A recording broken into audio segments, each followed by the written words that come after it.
Thousands rally across Israel against violence, homophobia and hatred. They're condemning last week's attack on Jerusalem's gay pride parade and the firebombing that burned a Palestinian baby to death. We ask if Israeli society has failed to confront its own intolerance. This is Inside Story.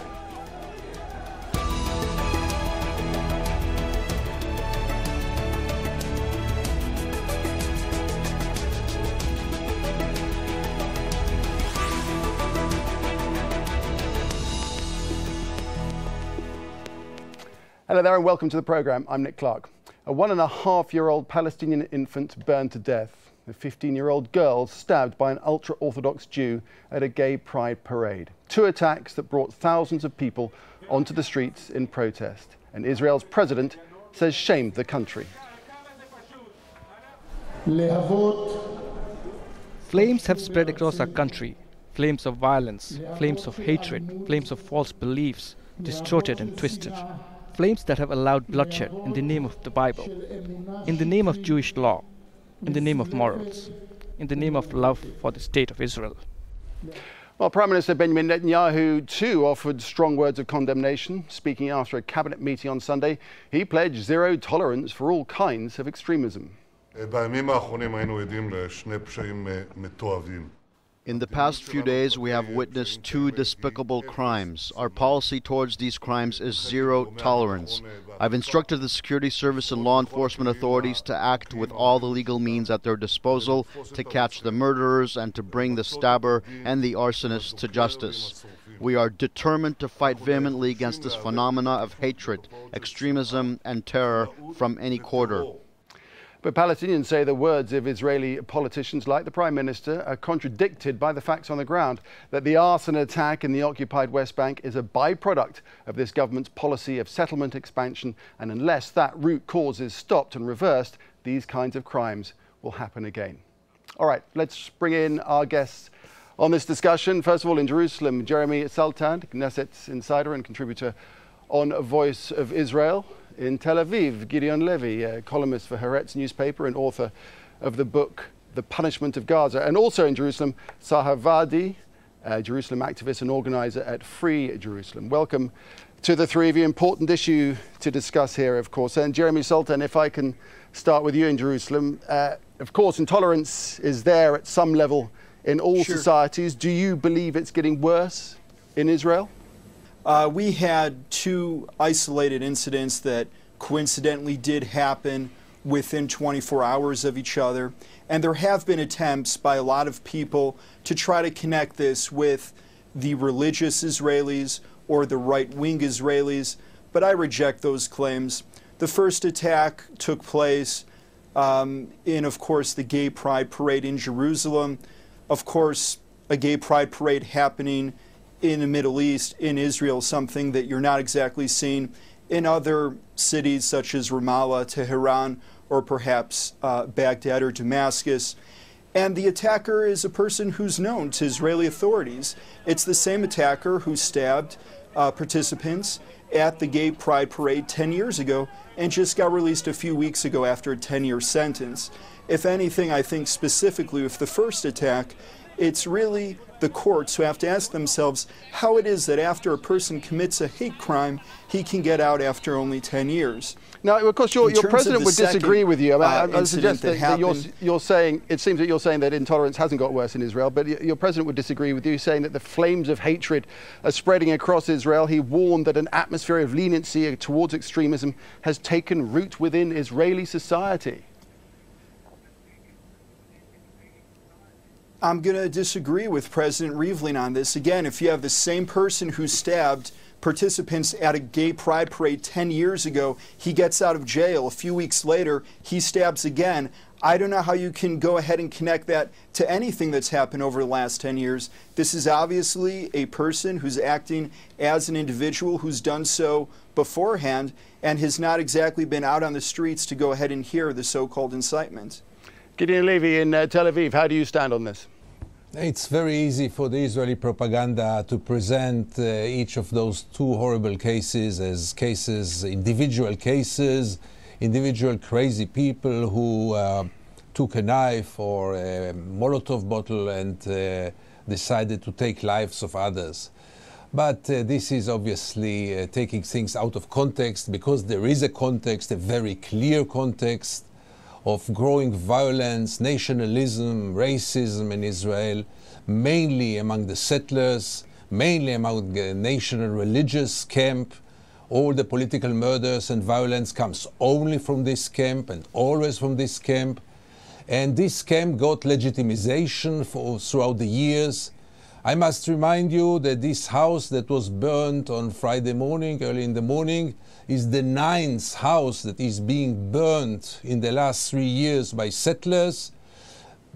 Only luck made the difference, or bad luck, or terrible bad luck, made the difference between this case and former cases in which there were no casualties, but the tendency is there.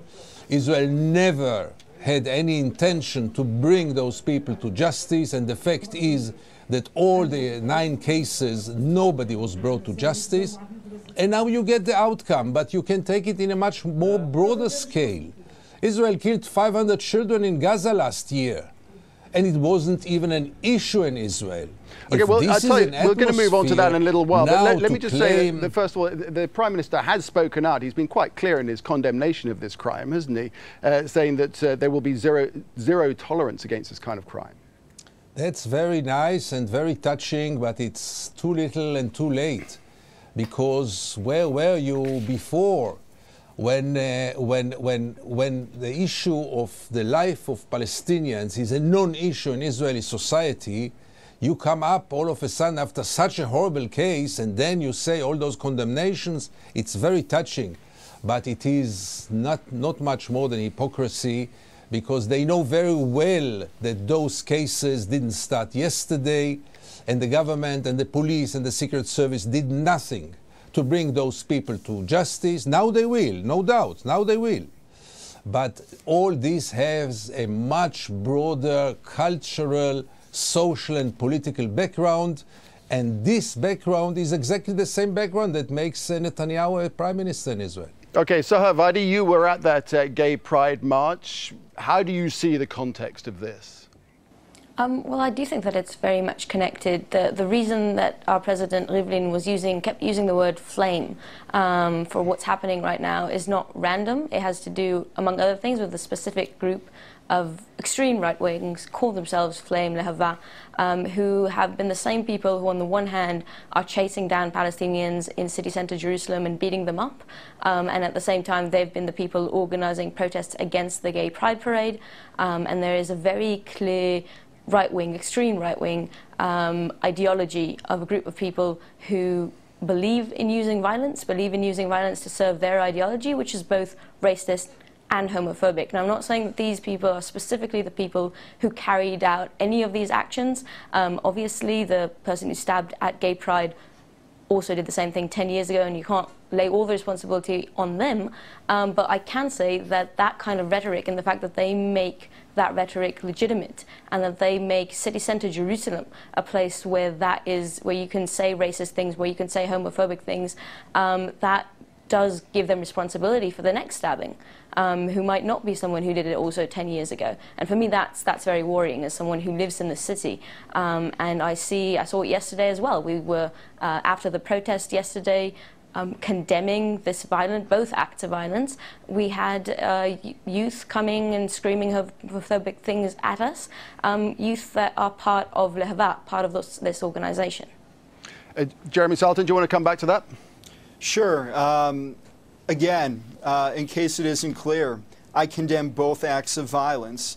Again, if it isn't clear, there's not one Israeli official, coalition or opposition that supported either attack. You've had wall-to-wall condemnation.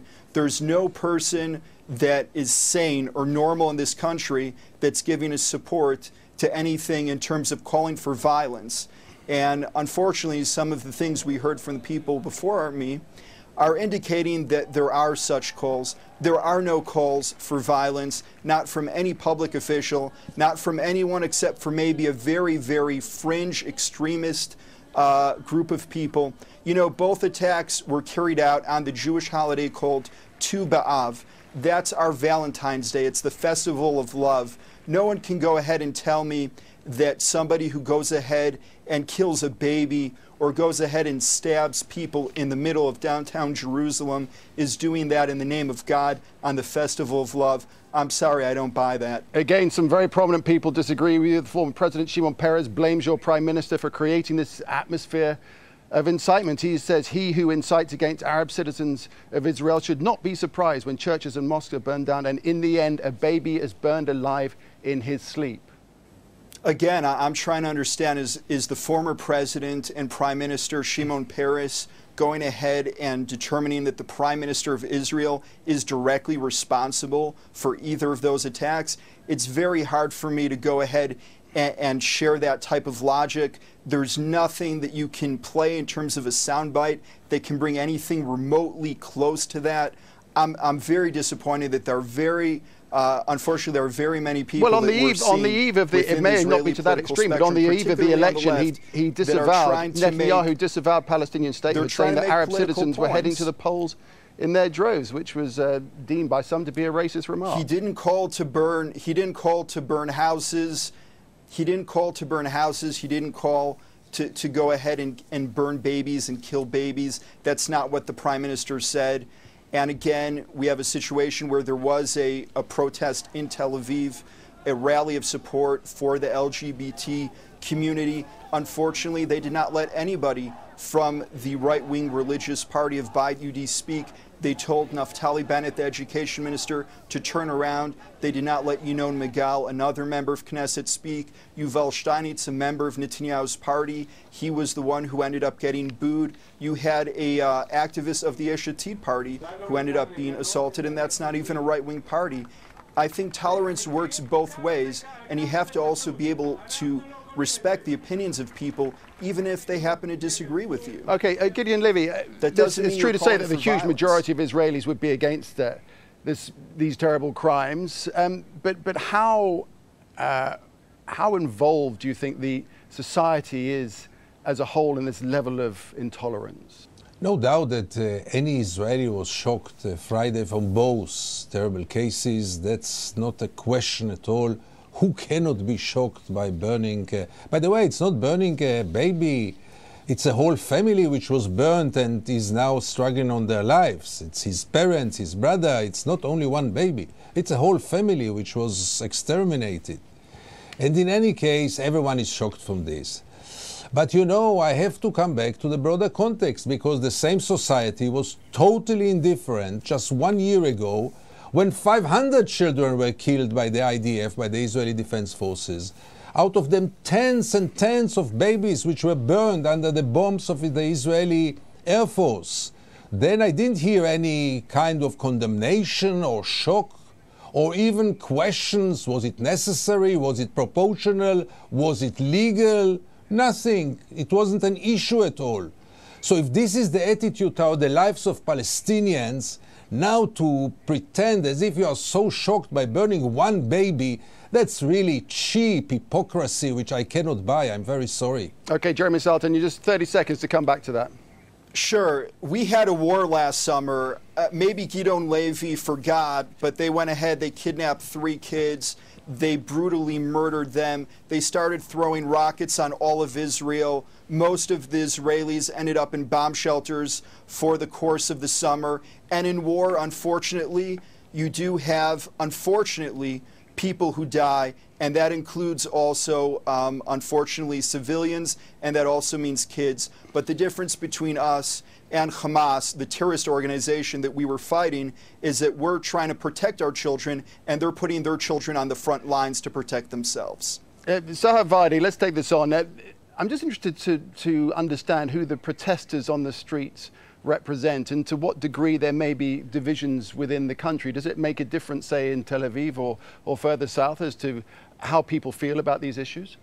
Well, obviously different cities are very different, and while in Tel Aviv it's much more a consensus issue, in Jerusalem it's something that we literally are fighting to stay in the streets. I'm talking not only about having gay pride in Jerusalem as something that, you know, that there's counter-protests every year, there's threats of attacks every year, and it's also something that in daily life. You walk around as a same-sex couple, and you will be at least cursed, if not also pushed around.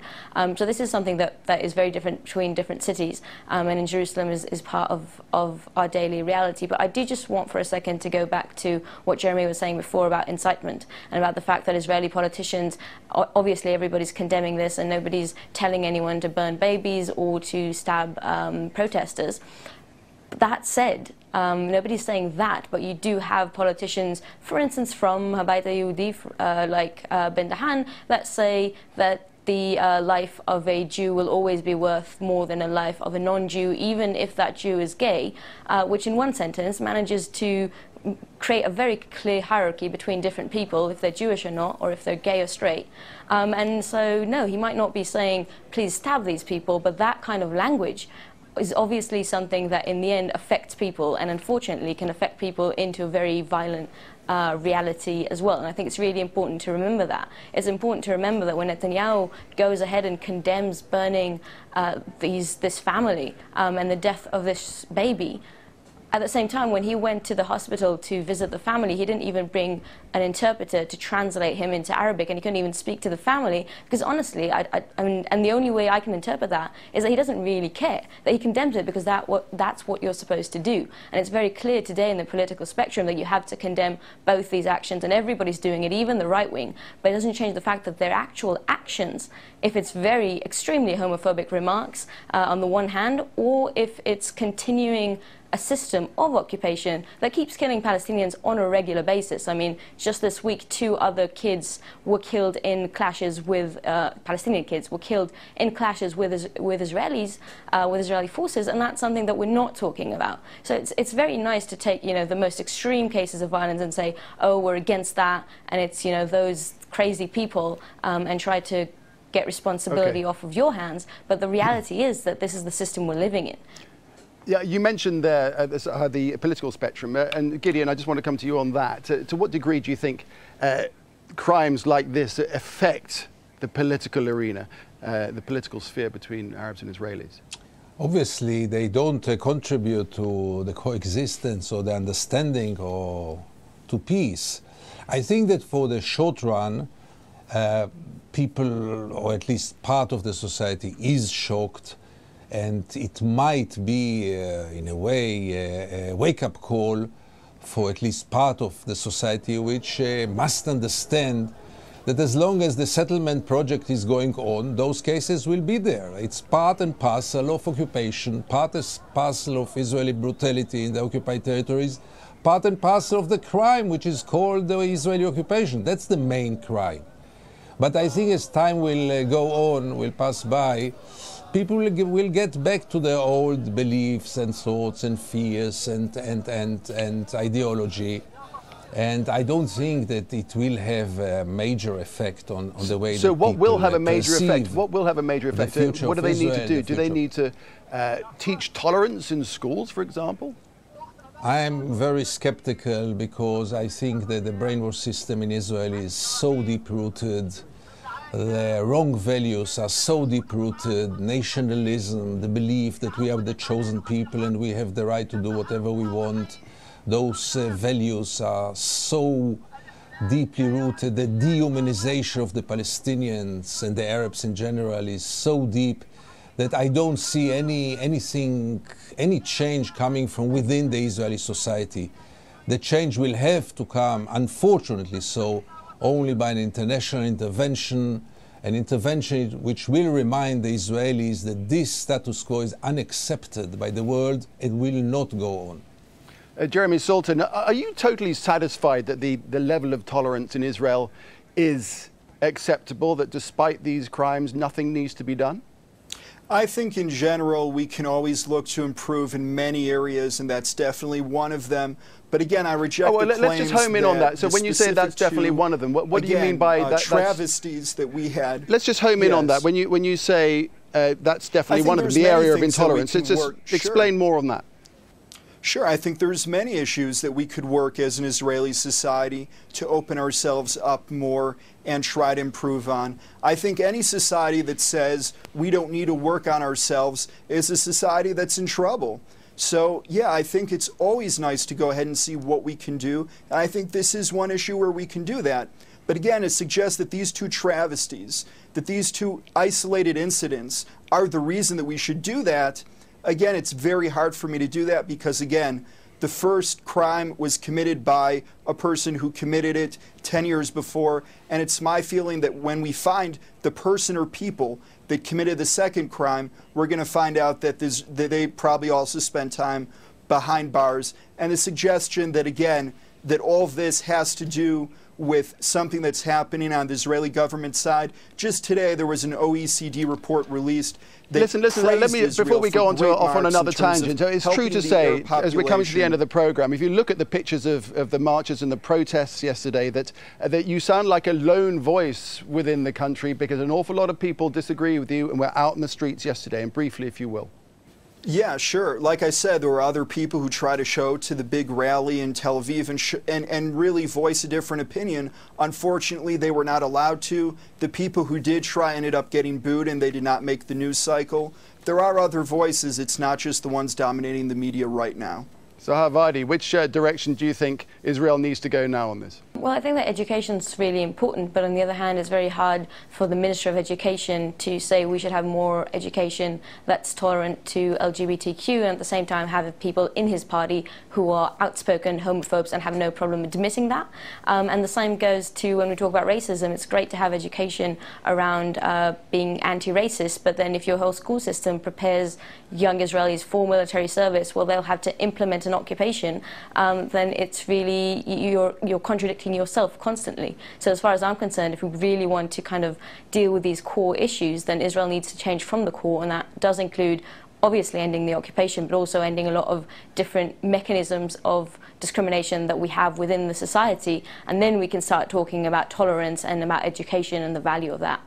And Gideon, just to wrap up, you mentioned earlier this fact that a lot of people hadn't been prosecuted in the past for crimes that they had committed, and had they jailed these so-called price tag criminals, i.e. price paid for action against the settlements, in the same way they do those in the Arab territories, do you think we would have seen different response in the days as far as tolerance is concerned? No, because as I said before, the context is much broader. I mean, it would be much better if those people would have been brought to justice, not only in terms of preventing them to continue their crimes, but also as a message to the others. But by and large, by the end of the day, let's remember that as long as this brutal occupation is going on, this is inevitable, and it will just get worse and worse, because a brutal illegal occupation calls for this kind of violence by smaller groups, obviously. But when the big notion is of lives of Palestinians is worth nothing, then everyone takes it to its own direction, and the extremists take it to their own direction and throw Molotov bottles into private homes. That's their interpretation. But by the end of the day, catching them will not stop anything. What will really stop it is only putting an end to the occupation, no other way. All right, we'll have to leave it there. There's a long way to go with this discussion, as ever with these issues, but we appreciate your participation. Gideon Levy, thanks very much indeed. Also in Jerusalem, Jeremy Sultan and Zaha Vardi. Thanks very much indeed. And thank you for watching. Always keen to hear from you. Just get in touch via our program page on aljazeera.com or post your comments on facebook.com/AJ Inside Story. Or you can just tweet us using @AJ Inside Story. From me, Nick Clark, and the whole team, it's goodbye.